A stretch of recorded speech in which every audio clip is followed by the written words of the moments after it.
Hi, everybody. My name is Vanessa Allen, and we're here with Stephanie Rubin. She's the amazing director of Torah Tots. Today, we're going to talk about the program itself. We're going to know more about the vision, the mission statement, how many kids do we have enrolled in the program, all the operations, and then I'm going to ask you some questions about some critic questions that we have.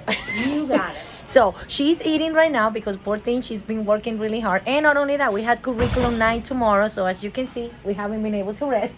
I'm tired, We but we're eat and here. work at the same time. Yay! Okay, so basically, Yes. Stephanie, tell us first of all about yourself. Okay. And how long have you been the director of the program? And we actually found a video on YouTube about you guys introducing yourselves. It was really fun actually. I learned a lot about the program. but tell us more about it. How long have you been here working and everything, and then we can move on with the program. Okay. So my name is Stephanie Rubin. I have been an educator for 20 plus years. I've been in this school since 2015 in the director's position since 2017. Used to be a kindergarten teacher and then a VPK teacher. And I hold a master's degree in, in special education, highlighting autism, and I also hold a master's degree in administration. Perfect. And basically, what's your job here in terms of like describe to us what's your job as a director, like what do you take care of and all of that, and then we can move on with the program. Okay. So my job as a director of the preschool is to oversee the preschool as a whole, make sure the teachers are credentialed appropriately, make sure the license for the school is up to date, and basically sell the school to the community as a whole. Okay.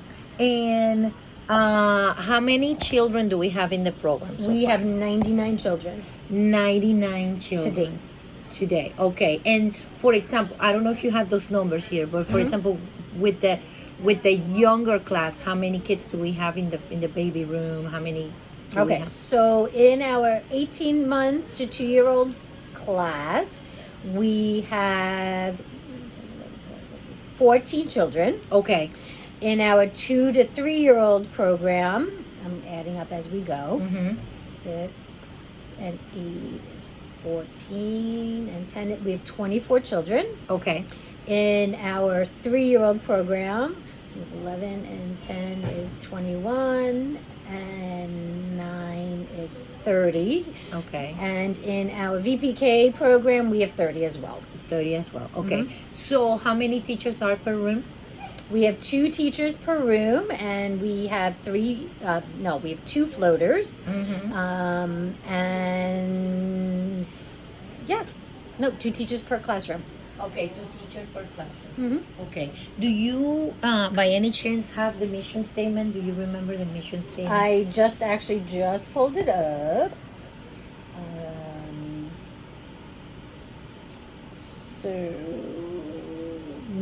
The mission of Wisdom Family Torah Tots is to cultivate a community of families and teachers working together to provide a high quality, safe, stimulating, and positive environment that enhances and fosters the physical, emotional, cognitive, creative, and social development of individual children through play-based learning and discovery. Okay, perfect. Now, so with the board of directors, like what is their job? There are other stakeholders Yes. in the group. Yes, tell us about it, and also I'm gonna ask you about the PTO, but tell us first about the board. So the board holders are the people that actually own and run the Temple Torah. We're a non-profit facility.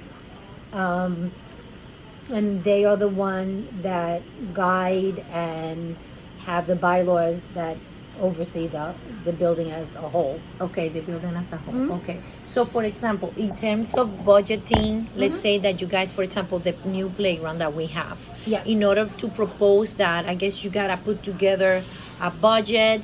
They have to come and see whatever everything needed to be replaced, and then you present it to the board. We present, yes, so we come up with the budget, we present it to the board of directors, and then the board of directors has to call the congregation as a whole, and the congregation has to approve the budget by a certain percentage, and I'm not exactly sure what the percentage is. I Okay. don't know if it's 75% or 80%. Are they like community donors? Nope, the congregation pay into the temple. They pay a membership. Oh. So the membership is what runs the facility, and the board of directors is voted in by the congregation. Oh, you see? Yeah, you're learning a lot now. So it's like think of it like an HOA. Mm-hmm. It's very similar. The HOA is run by the community, Mm-hmm. and the community is the one that vote in the president of the HOA. Okay. Mhm.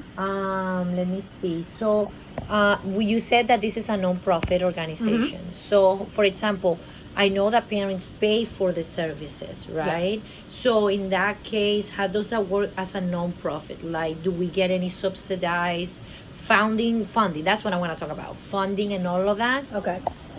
So the temple is its own identity, but both the temple and the preschool run under the same tax ID number.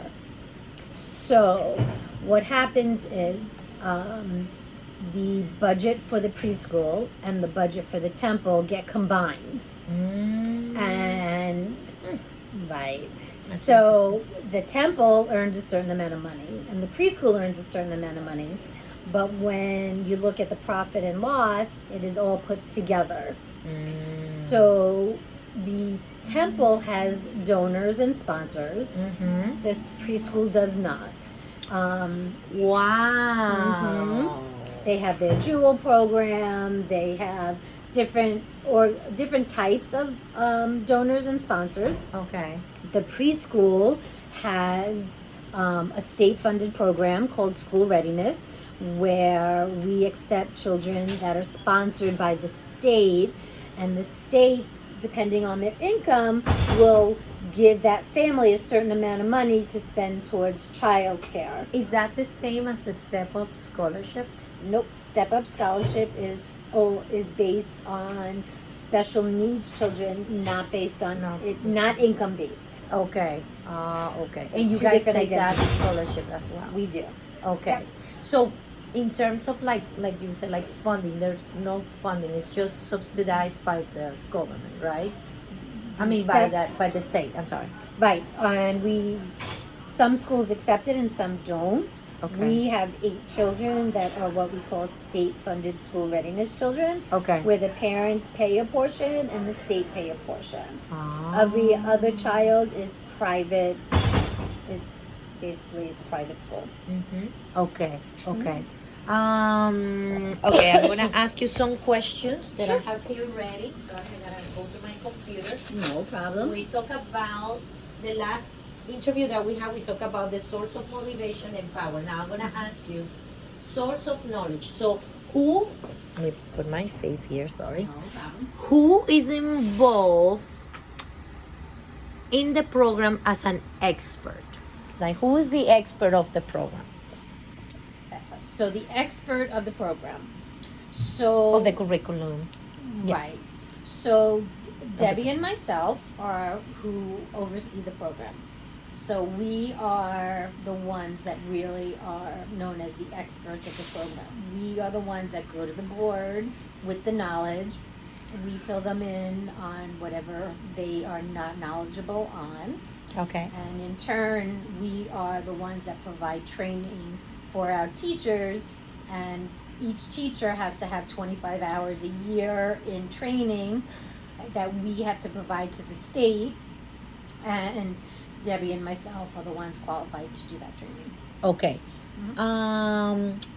So for example, like Palm Beach State and all of that with the SIG scholarship, that also counts as a way for education for teachers? Okay. Yep. So not all schools have SEEK scholarship. We are known as what used to be called Quality Count. which provides the school with the opportunity to give our teachers SEEK, Uh-huh. is the money provided from the state. Which to I send have. you to school. Which To I be able to have. send you to school, which Yeah. is how I went to school to Mhm. be able to receive my Your master's. my administration. Your administration. Ah, My master's okay. in administration. Okay. What counts? What counts as wait? What counts relevant knowledge? Let me read it again. What counts relevant knowledge?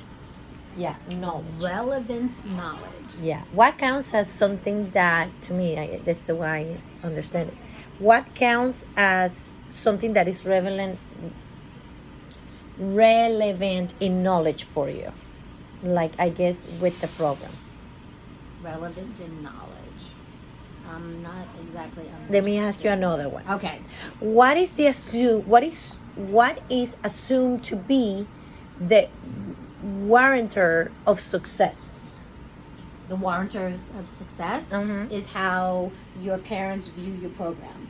So, how not just the number of children in your program, not the profit, let's say profit, that your program brings that you can bring to the next carry over to the next year.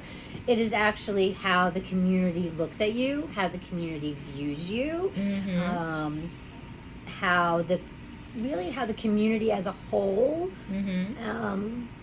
will rate you Yeah. as a school. Are you a 1? Are you a 10? The your parents giving their friends saying to them, this is where my child goes to preschool, you really should look into it. It's all by word of mouth. Yep. And I'm gonna ask you one more question, and Sure. then we're gonna go to the SWOT analysis, which I'm gonna include in this video. So, who is treated as legitimately stakeholder, and who argues the case of those stakeholders who cannot speak for themselves? Okay, so our stakeholders, because we are a nonprofit, are our board members. People that cannot speak, let's say at a board meeting, are people that are not represented on the board. Okay. So, like myself, the building administrator, the rabbi of the temple, we go to board meetings, but we're not voted into the board. Oh. So we can listen at the board meeting, but we do not vote. Who you guys don't? Okay, perfect. And then, where does legitimacy lie within the program? Legitimacy lie within the program. I'm not too sure if that is where every teacher has to provide certain documentation as far as certification. Their 45 hours, the background screening, making sure every teacher's files are up to date, making sure the state forms are up to date, making sure everything is handed in on time before any renewal documentation before anything runs out, so that nothing expires. Yeah. And then, what different visions of improvement are considered? Okay, so we can always do better. We can always look better. Our vision in the classrooms is to make sure that the teachers are taking professional development and implementing anything new into their classrooms, so that our program can expand and grow, and just really taking it from there. Okay. So I'm gonna ask you some questions about the SWOT analysis. Like, I prefer to do this now. I'm actually gonna put it and then I'll put it